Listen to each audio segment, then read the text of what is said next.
আপনার কোনোদিন গার্লফ্রেন্ড ছিল? না। অতীতে কি ছিল? না মানে অতীতে বর্তমানে কোনো কালেই ছিল না। কেন ছিল না? আমি কখনো কোনো প্রেম করিনি তাই। কেন কোনো প্রেম করেননি? আপনার কি কোনো শারীরিক সমস্যা আছে? আস্তে, আপনি এই ধরনের কোশ্চিন এত জোরে করছেন কেন? আশেপাশের মানুষজন শুনতে পাবে। মানুষজন শুনলে সমস্যা কোথায়?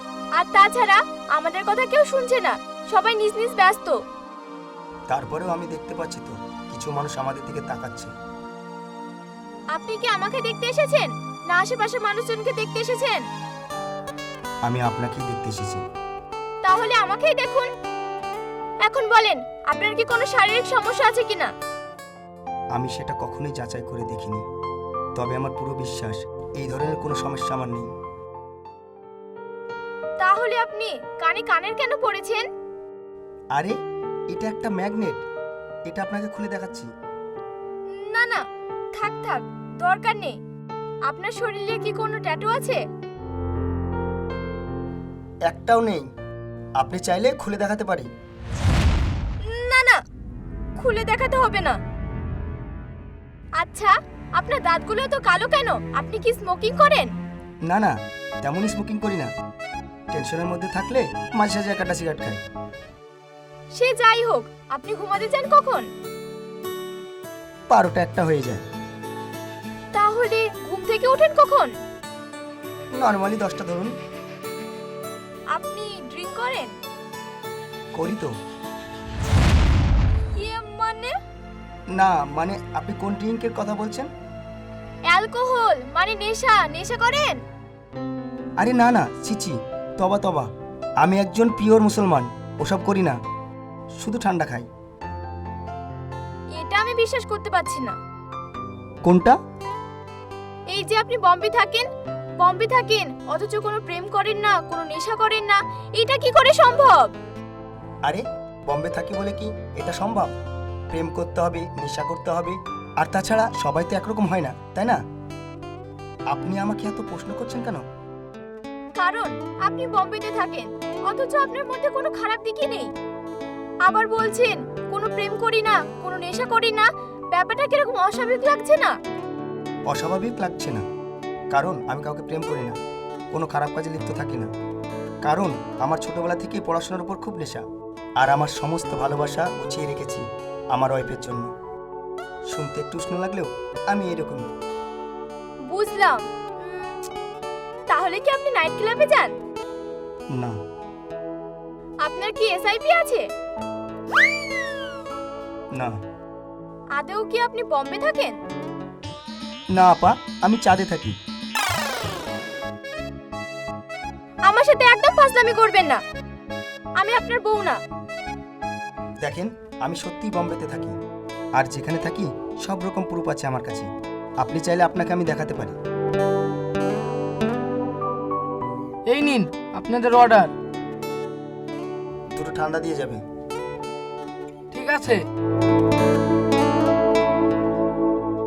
আপনি কি আগেই সব অর্ডার দিয়ে দিয়েছেন? জি। আমার কি পছন্দ না পছন্দ না জেনেই খাবার অর্ডার দিয়ে দিয়েছেন? মানে বিষয়টা নিজের পছন্দ অন্যজনের ঘাড়ে চাপিয়ে দেওয়ার মতো হলো না? না জেনে খাবার অর্ডার দেওয়ার বিষয়টা আমার ঠিক পছন্দ হলো না। না মানে আজকালকার মেয়েরা তো বেশিরভাগ এইরকমই খাবার পছন্দ করে, তাই আমি আগে থেকে অর্ডারটা দিয়ে দিয়েছিলাম। আপনি আপনার নিজের ভাওটা বাড়ানোর চেষ্টা করছেন। আপনার কাছে টাকা আছে সেটা আমাকে বোঝানোর চেষ্টা করছেন। আমি এখন উঠবো। কেন? কেন খাবেন না? আপনি খাবেন বলে কত আশা করে অর্ডার দিলাম। না, আমার খেতে ইচ্ছা করছে না, আপনিই খান। আমি তো এসব খাবার খাই না। না জেনে অর্ডার দিয়েছেন তখন আপনাকেই খেতে হবে। আচ্ছা, ট্রাই করছি আমি খাবার, কিন্তু আমার একটা কোশ্চেন আছে। আমি যতক্ষণ খাবো ততক্ষণ আপনার কি এখানে বসে থাকা যাবে? না, আমার কম্পিউটার ক্লাস আছে, আমাকে এক্ষুনি যেতে হবে। আমি আপনাকে পৌঁছে দিই? না, আমি একাই যেতে পারবো। আচ্ছা, বলছিলাম যাওয়ার আগে আমাদের বিয়ের মতামতটা কি জানতে পারি? না, বিয়ের মতো এত বড় ডিসিশন আমি জলদি নিতে পারবো না। আমার কিছু সময় লাগবে। বাড়ি গিয়ে আপনাকে ফোন করছি। বাই। এত কঠিন কেন মেয়েটা? মা বলেছিল মেয়েটা নরম হবে, তবে যাই হোক, মেয়েটার সঙ্গে আমার জমবে।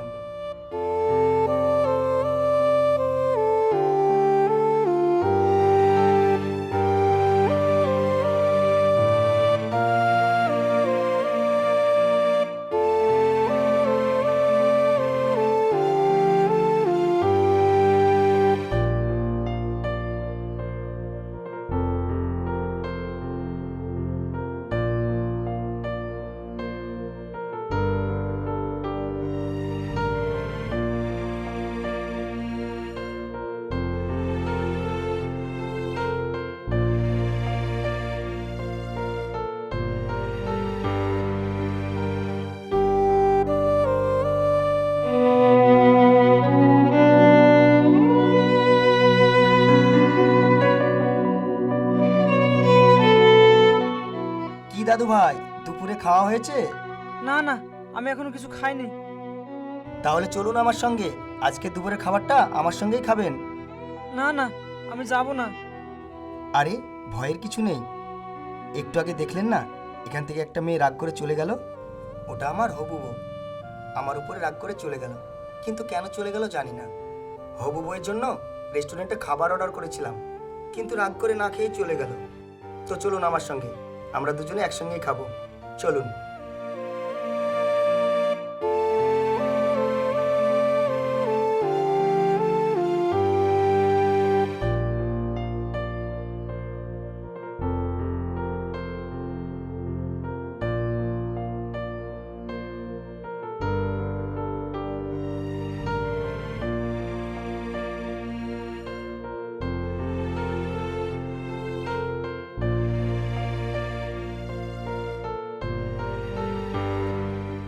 খাবার ভাল লাগছে?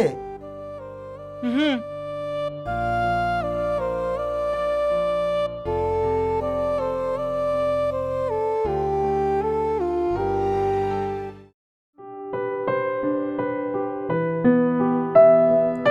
খাবার খেতে ভালো লাগলো? খুব খাইলাম, পেটটা একদম ঠুসঠুস হয়ে গেল।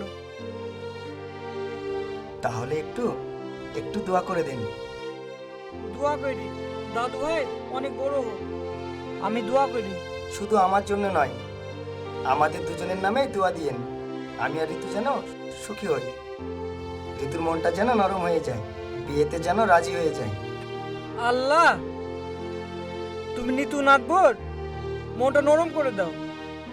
আরে আরে নিতু না, নিতু না, ঋতু বৌমা, ঋতু বৌমার মনটা যেন নরম করে দাও। নি নি নীতি বৌমা।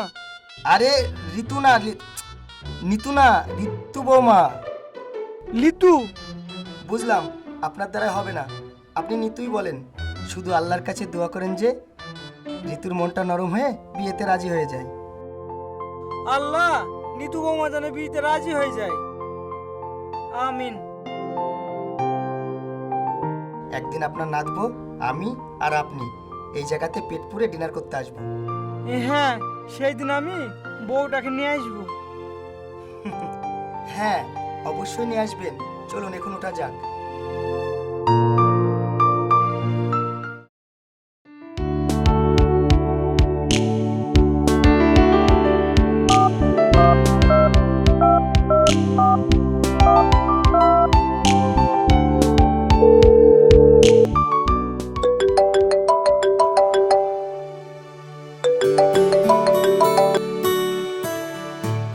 কি ব্যাপার, 2 ঘন্টা হলো নাম্বার নেওয়া, আর তার মধ্যেই ফোন করে ফেললেন? না মানে আপনি তো বাড়ি গিয়ে ফোন করব বলেছিলেন, অনেকক্ষণ হয়ে গেল আপনার বাড়ি যাওয়ার। ফোন না আসতে দেখে আমি অস্থির হয়ে গেছিলাম, এই আর কি। তাই ভাবলাম আমি ফোনটা করি, কিছু মনে করবেন না। এবার বলুন হ্যাঁ কি না। কি হ্যাঁ কি না? আপনি তো বললেন এত জলদি ডিসিশন নেবেন না, বাড়ি গিয়ে ফোন করে জানাবেন বিয়ে করবেন কি না। একদিন কারোর সঙ্গে দেখা করে কি বোঝা যায় সেই মানুষটা কেমন? আরো কয়েকদিন দেখা করব, আরো অনেক কিছু জানার আছে, তারপরে আমি সিদ্ধান্ত নিব। আচ্ছা, তাহলে আমরা কালকেই দেখা করি। সম্ভব না, কাল আমার এক্সাম আছে। তাহলে এক্সামের পর? আচ্ছা, আপনিও তো তারও আসলে বলছিলাম আমি বোম্বে থেকে 1 মাসের জন্যই ছুটিতে এসেছি, তাই তাড়াতাড়ি দেখা করে দুজনের সম্পর্কে জানি, না হলে আপনি সিদ্ধান্ত নেবেন কি করে? আচ্ছা, আপনার এক্সাম কখন শেষ? দুপুর 12টা। তাহলে 12টার পরেই দেখা করি। আচ্ছা বেশ।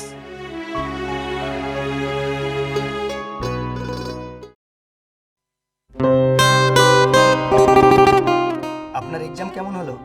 ভালো। ও, থ্যাঙ্কস। হঠাৎ থ্যাঙ্কস কেন?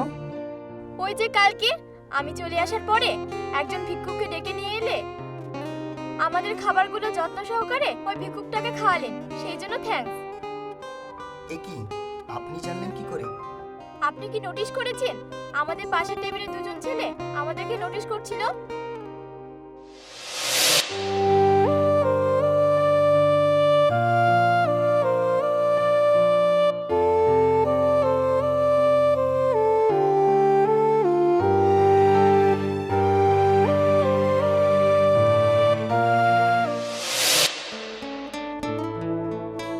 ওরা কারা জানেন?